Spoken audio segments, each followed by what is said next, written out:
Welcome to the Expecting Aerialist podcast. So glad to have you guys here with me. Today I have Holly Nagatoshi. She is the Director of Nurses and longtime pediatric nurse.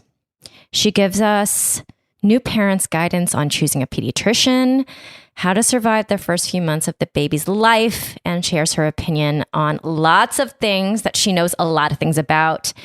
She is the mom of one of my students who I started with when she was 13, but now she's an adult, so I've known them for a while. She's my LA mom, really the person on my speed dial when anything happens with my child and I just feel out of my depth. I have no idea what the hell is happening, and she puts me at ease and, is helping to educate me about being a parent.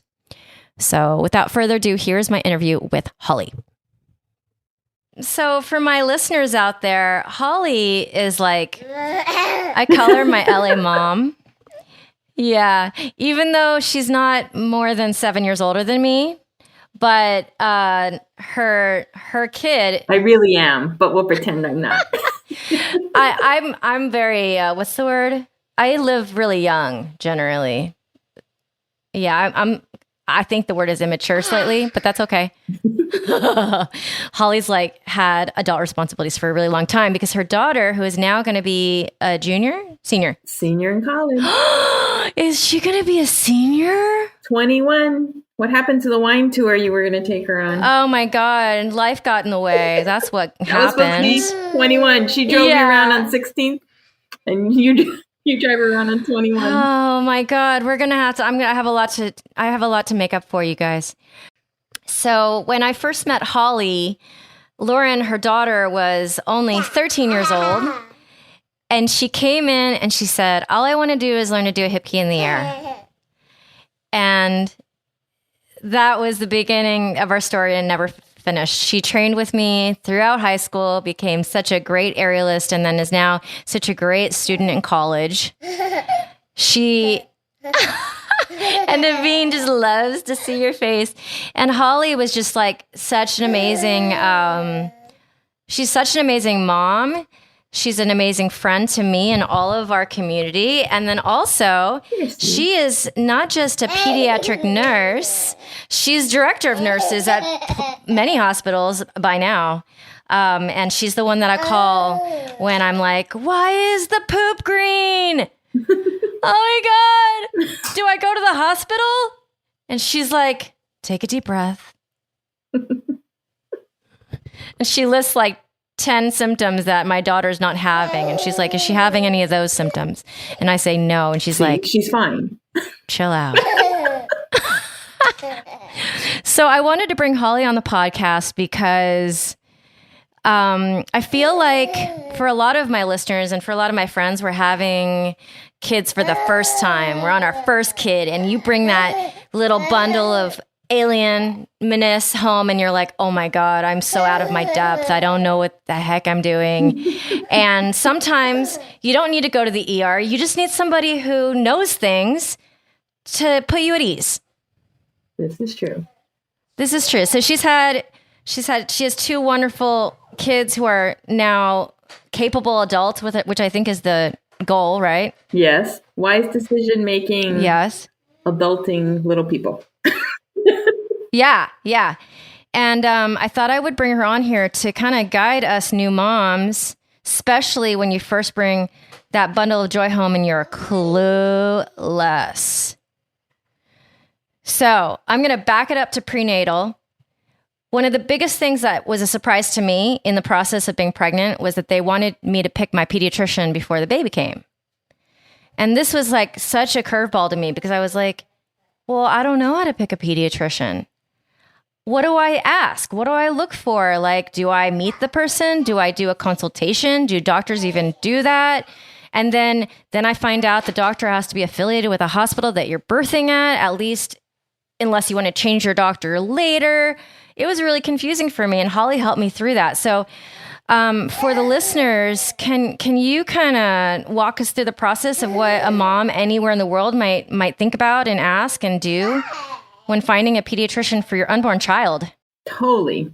Same thing that we went through. You sit around an aerial on the carpet while you guys are flipping around and talk about things. Everybody listen in and laugh about it over the panic mode, which you really don't need to panic about, right? Oh, there's a lot of panic mode, and the teacher's like, take a deep breath. Right? It's okay. The same thing. Take a breath. So usually find out about it at your OB's appointment when, like you said, prenatally, the doc goes, so who's your pediatrician? And you're like, baby's not born yet. Right? Yes. Yeah. Yes. I'm like, oh, one more thing I didn't know about. So most of the OB doctors, they work pretty closely with the pediatricians because they refer to them. And then the pediatricians likewise refer back to the OB docs. So there's a relationship there. Plus they work with the same docs at the hospital they deliver at, that you're going to deliver at. Okay, yeah. But you don't have to feel like you have to pick a pediatrician that's on staff at the hospital where your OB is. I mean, it's convenient, yes. Oh, okay. But most doctors will belong to one or two hospitals maximum, usually near them, where they like to deliver, where they know the staff and stuff. So you don't necessarily have to do that because they all have people on staff that can see and do that first 24-hour visit after baby's born. So you could be traveling somewhere and be out of state, out of the county area, wherever you are, and deliver. You will see a pediatrician once before you leave the hospital. And then they send a report to whatever pediatrician you choose. So don't feel like, oh my God, I don't have a pediatrician. My baby arrived 2 months early and now I'm stuck and I'm going to get this horrible pediatrician that I didn't get to interview. Not a problem. Don't sweat it. Okay. You got like 3 days after delivery to even go and find, somebody after that too. So don't worry about it. First things first, probably insurance is kind of a thought, right? I mean, everybody right, worries about that part because it's uber expensive if you're out of network. So that's all confusing. Start with looking at your insurance. Your insurance probably has a list of people that are in network or out of network, which means that if they're in network, you're going to pay less. And for some that belong to like a Kaiser or a large plan or something like that, you have choices within that plan. So when you go for all those well-child checkups, you aren't going to pay pretty much anything out of pocket for the most part. So most things with kids are covered. So okay. The most important thing when you're finding a pediatrician, and you need to be able to trust them, because this is usually somebody that you're going to spend the next 18 years of your child's life talking to, trusting, and more important, your baby has to be able to grow up to a teenager and trust that doctor too. To have conversations behind closed doors without you there, like it or not, right? So you could pick somebody super experienced, but if they're 60 years old, you just have to know that by the time your kiddo's going into middle school, you're probably going to have a partner or somebody else looking at them at that point. I didn't even think about that. That's a really good thing to keep in mind. Yeah. Okay. So, and experienced doctors are great. They're great. It's good to pick a practice that has like more experienced physicians in it and younger physicians as well too, because they have the newest and greatest information as they go through school. But also too, in 10 years, they're still going to have a relationship with your child. Like our kids, Lauren and Ryan, they totally will talk to our doctors anytime because they grew up with them. Okay. Okay. And they see them every 6 months, every year for their entire life. So. Right. So basically no pressure if you want to change within that first year. Yeah. Okay. But you have to be able to trust your doctor. So you kind of need to have a conversation with whoever you are with in raising your child to talk about what kind of pediatrician you want. Big practice, small practice, close by, convenient. Does it fit into your hours? Does it not? Your thoughts on vaccination and treatment and all those kinds of things, So, have an idea of that and then you go from there. I think there's a couple of key things that I think you have to have in this day and age. You have to find a board certified pediatrician. So what does that mean? That means that they take an additional test beyond medical school, go through additional training that qualifies them to get nationally board certified in pediatrics. Okay. So you have family doctors, which you can go see. And a lot of people brings their kids to see family doctors, which means they treat kids from 0 to 102, all age ranges. But a doctor, a pediatrician who's boarded in pediatrics means they've specifically done training with pediatrics. They've qualified as a resident. They're able to sit for an exam, and they have a national board certification that they have to maintain with ongoing education. And so they're really good with kids. So after the physician's name, you'll see FAAP, fellow American Academy of Pediatrics. FAAP. Okay, I'll put that in the show notes so that people can just click on the link and go to the website. American Academy of Pediatrics. There, you can look for links and stuff on there too. You also want to pick a pediatrician that's on staff at a hospital, because hospitals have to it's called with credentialing physicians. So they do all the background checks for you. So you're not going to see some, horrible doctor with malpractice issues and things like that too. So pick a doc who sees patients and is on staff at a hospital. Y'all, don't you wish you had this person on your speed dial like I do? It's pretty cool. It's pretty useful. So boarded, on staff, and somebody you can trust. And you find out if you can trust them by having an interview with them ahead of time. Okay. I love it. Okay. So baby comes home with you. Can you talk about the gamut of things that we might experience with the brand new baby that no one ever tells us about, that we should not panic about, and maybe things that we should panic about? Like, is there a commonality of what parents are like really experiencing and they're bringing their kid in and nothing's actually wrong?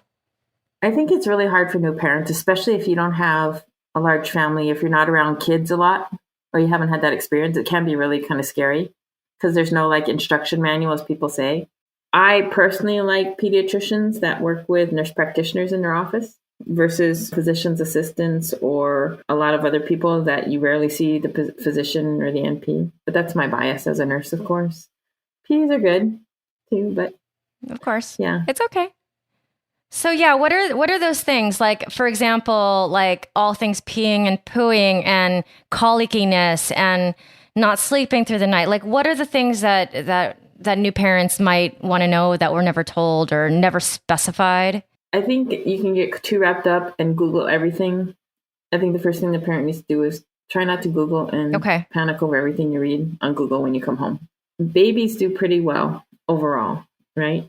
And I think that, you love them, you feed them, you change them. It's all good. Everything else will get figured out. Mm-hmm. They're pooing good. They're peeing good. They're crying. Crying's a good thing. They're making noise. And eventually they should stop. If it's nonstop, that's more concerning, but babies cry. And hopefully they'll stop crying by the time they're 18. But it does stop. I feel like I know plenty of people who haven't stopped crying past it. Yeah. It doesn't feel like it ever stopped, but it really does. But sometimes those nights can be really long and your baby's safety has to come first. If you're tired, call somebody else, hand off to somebody else just so you can get 2 or 3 hours sleep. Yeah. If baby sleeps, you sleep. It's not baby sleep and that's time for me to get crap done. It's baby sleeps, you sleep. Because you can't think and take care of baby well if you're too tired. And that's a big thing.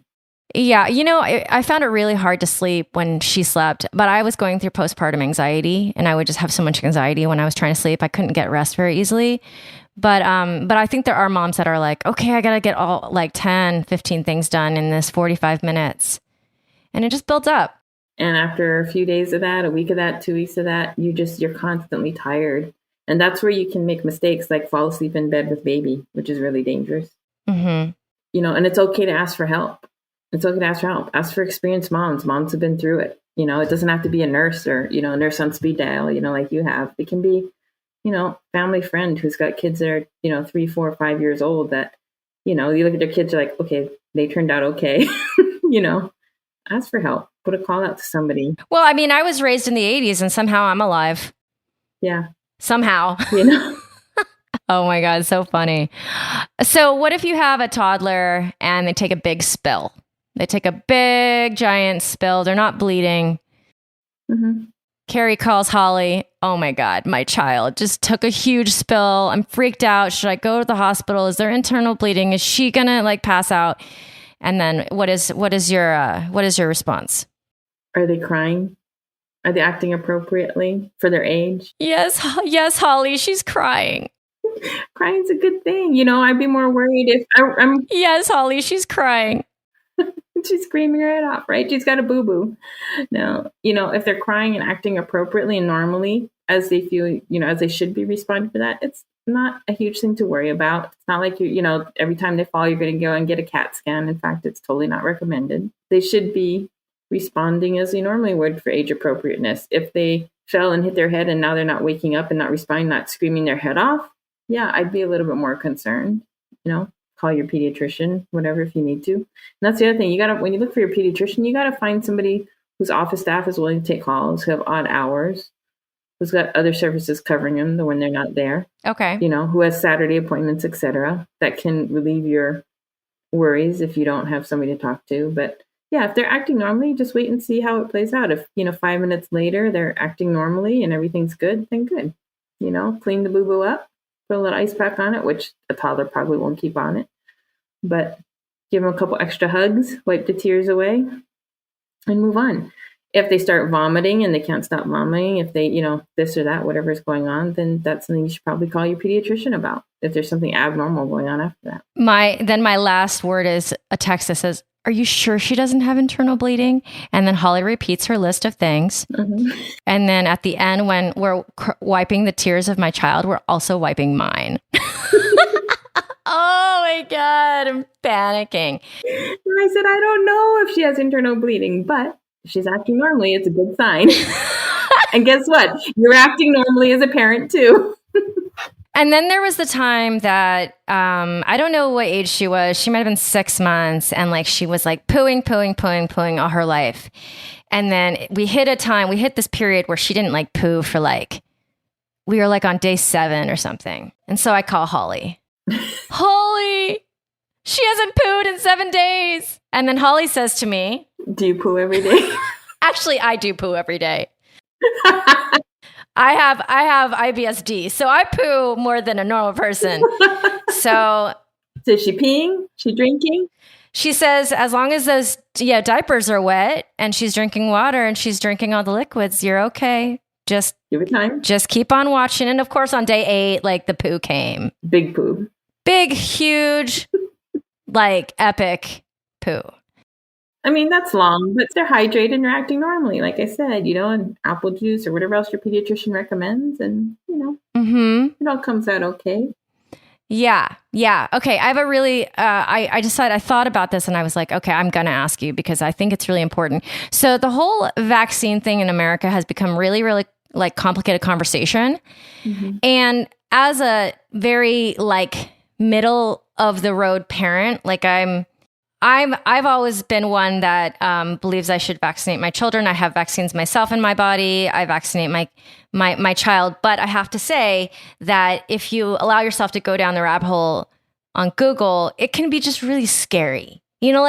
Normal people who have a lot of logistical rational sense, who have taken vaccines in their life, can go down that rabbit hole of Google and just get scared. So I wanted to ask you if you could put people's fears to rest.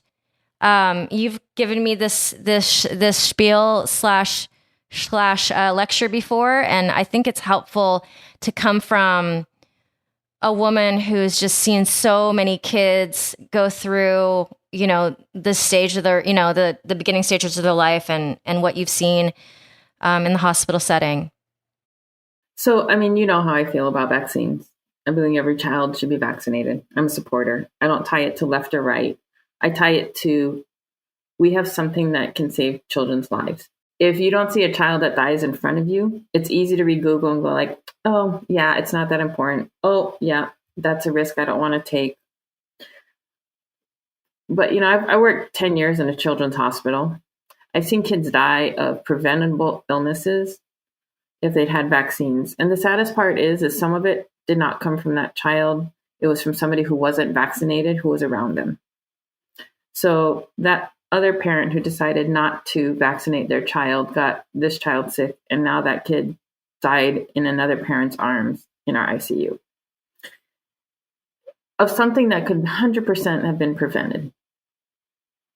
And, there's a reason why you go and see a doctor, a nurse practitioner, whoever it is to treat their medical concerns. You just asked me about falling down and hitting their head. You talked about their pooing and all the other stuff. You ask about things that a pediatrician has studied years for. college, afterwards, specialties, ongoing research and studies, vaccines that have been around for a long time, 10 years or longer for almost every vaccine out there. And, it's easy to read something and decide, oh, yeah, that's not safe. Oh, something's bad could happen with this or that. But even with autism or anything else, there's not the research out there to support that vaccines cause that. There's so many other things, chemicals in the food, exposures, where you live, upbringing, all kinds of things that can create behaviors that are concurrent with getting a vaccine. And it's easy to point that out. It's easy to find any research study you want. Your pediatrician, your nurse practitioner, the person who you trust for your medical care, needs to advise you in that, in terms of if you really have questions or concerns. And some of them, if people are that concerned, then work on a schedule where you can separate them out if you feel like separating out. But kids are built, just like kids are built with strong hearts and strong lungs and kidneys that work, and they haven't been eating and drinking and smoking for, 30 years. They've got strong working immune systems. And giving them vaccines helps them to boost their immunity and protects themselves and protects other kids around them from illnesses that can leave them neurologically impaired, dead, and things like that. It's like kind of, I kind of equate it to, I talk to people sometimes like wearing a seatbelt. You wear a seatbelt and people talk about, well, there's studies out there that if you wear a seatbelt, you could get stuck in a car and not be able to get out of it in an accident, right? So does that mean you don't wear a seatbelt in your car? It's like vaccines. Okay, so some people heard, this can happen with vaccines or that can happen with vaccines. Okay, so you're not going to vaccinate and take that risk that your child could get pertussis or meningitis or something like that, or rotavirus and get dehydrated and die. That's a decision for a parent, I think, but there's so much good research out there that supports vaccination and the safety. Vaccines are very, very safe. They're very safe. And you can have happy and healthy kids and not have to worry about a lot of this stuff. And you haven't seen it because a lot of these illnesses have been eradicated. But now that are coming back, stuff like epiglottitis, you're having kids die of chickenpox when there's a chickenpox vaccine. Your kids die of meningitis because meningitis is preventable if you get your vaccine, So there's all kinds of things like that. And it's, unfortunately, the vaccine rate dropped down. Like in Japan, they decreased their vaccination rate of pertussis, the breakout of pertussis. Thousands of kids got sick and some of them died. I'm not willing to take that risk with my children, nor to risk my children infecting other children as well, too. Yeah. And if you have concerns, you need to be able to sit down with a pediatrician, somebody who can walk you through those concerns, really talk about it. And I appreciate having Holly in my life because, she's just like another really skilled and knowledgeable voice that, I can reach out to. So I'm really grateful for that because I try not to do that. I try not to go down the Google rabbit hole. I try to just talk to the people in my life that care about me and who care about my kid, So, but that is a big fear. I'm not going to get all sciencey on you. I won't get all sciencey you on why vaccines are safe, but it's like, it's okay. Scary. I would totally have her vaccinated 100%, just like I would my own kid, Yeah. I had that fear just, reading a little too much and here and there. So, I just wanted to hear that from Holly. Holly, do you have any, I know it was a long time ago, your kids are now college or beyond, but do you have any birth story that would be interesting for our listeners? Mine or other people's? I don't know, anything you want to share, either you having one of Lauren or Ryan or birth stories of people that you've seen go through it. Do you have any fun and interesting stories? Oh my God, the first baby I delivered, it was hilarious. That's why I'm not a labor and delivery nurse. It scares the crap out of me. Oh, I want to hear. You don't get scared very easily. What happened that scared you? So this was when I was working EMS a long time ago, and responded to a call, and this lady was in labor, and She was, on the third floor, and of course the elevator didn't work. So we walked down the stairs, and, we don't carry them down if they're still, if they still can walk, and, how far apart are your contractions? I'm like 10 minutes apart. And I'm like, okay, what's your history? We're walking down.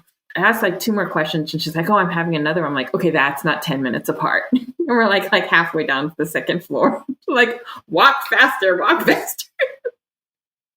We get to the back of the ambulance. We get in the back of the ambulance. My partner starts driving away, and she starts like, it's coming. I'm like, okay, pull over. We're going to deliver this baby. And I'm all excited because this is my first baby, and my partner's, the senior member of the team. And I'm like, this is so cool. It's my first baby. And he's like, mine too. I'm like, oh, crap.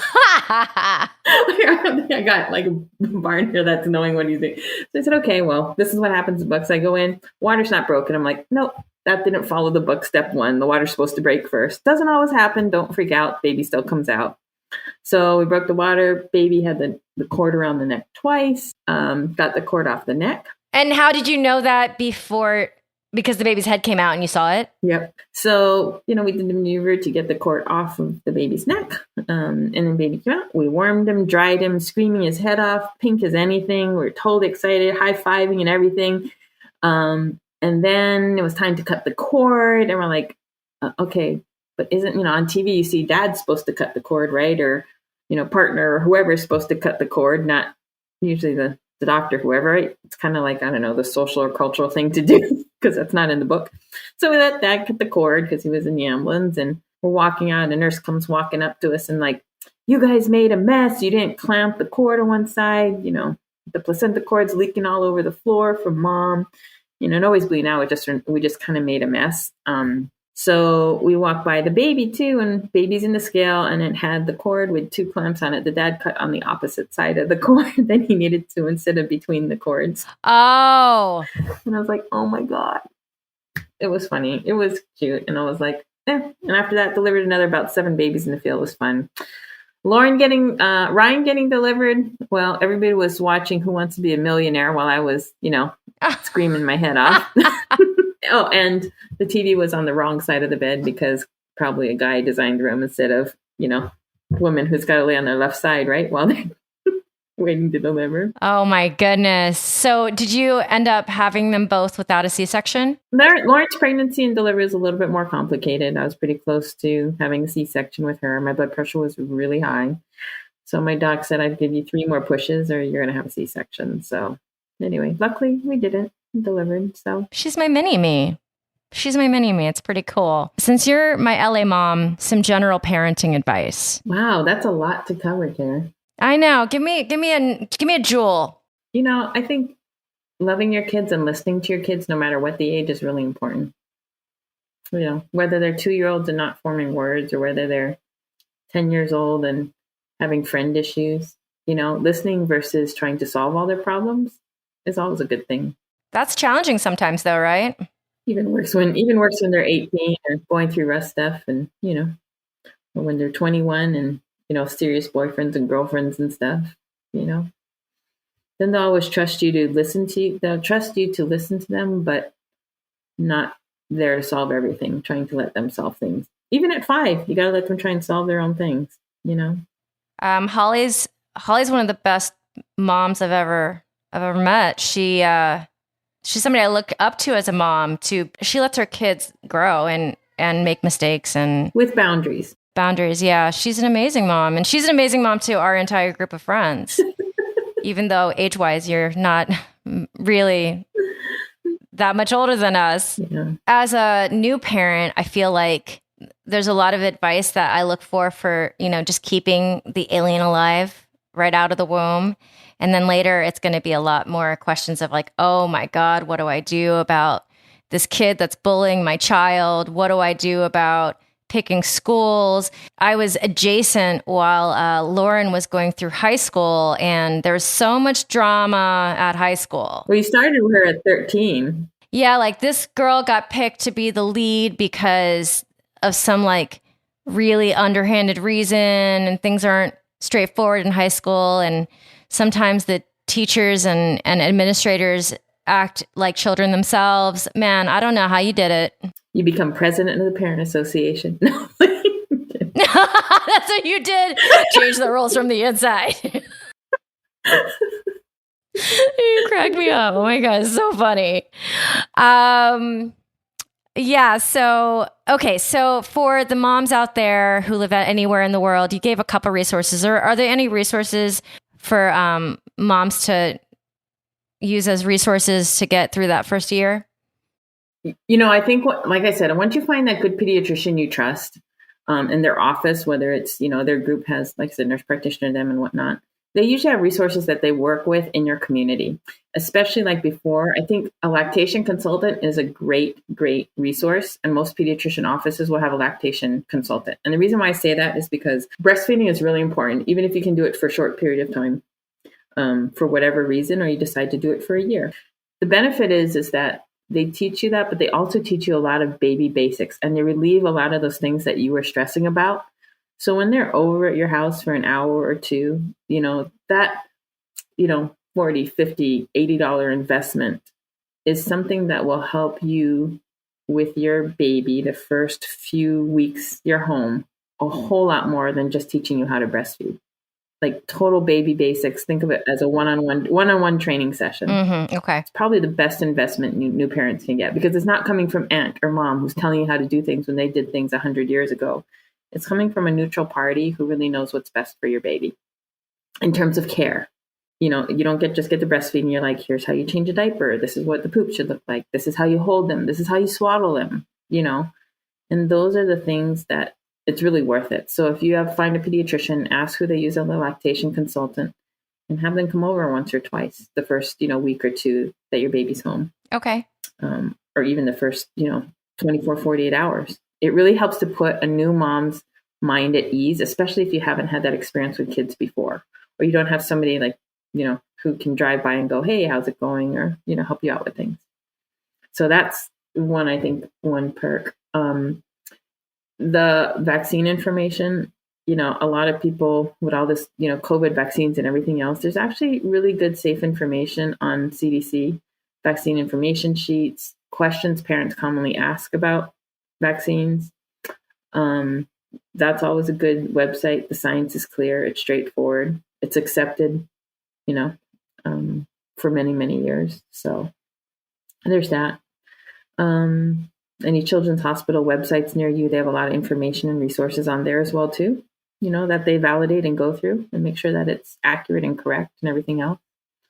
So that's also a good resource. And also go to a parent that you trust, find a parent that you look at, or kids that they've raised that you like how they raised, and who do you go for a pediatrician? How do you raise them? How do you deal with this type of behavior or that type of behavior? Things like that. So, listen to your kids from birth till 42 or 52 or however old they get, and just be them for them. But, I think with kids, it's really important you set limits, and you're not trying to be your friend more than you're trying to be their parent. It's a different relationship, and I have to accept that Lauren's relationship with you is very different than my relationship with her as a parent. She'll talk to you about stuff she won't talk to me about, because you're her coach and she trusts you and she loves you.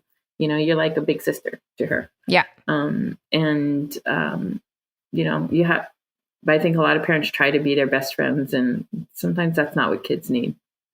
I mean, there was a day where Lauren's relationship with me, she would stop telling me things because I became not a peer to her.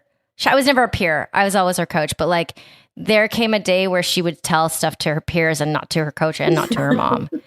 And I felt that. I was like, oh, my baby's growing up. And now she's grown. Now I can go to a bar with her if I really want to, which I will do one day. Holly, you'll be excited to know that I finally weaned my child off my boob. But that's great. That's really, really good. It only took 19 months. That's really good. It's better than I did. I didn't want her on there so long, but my child just loves it. She loves it. And it's been a fight. But I've gotten her off. She's not going back on.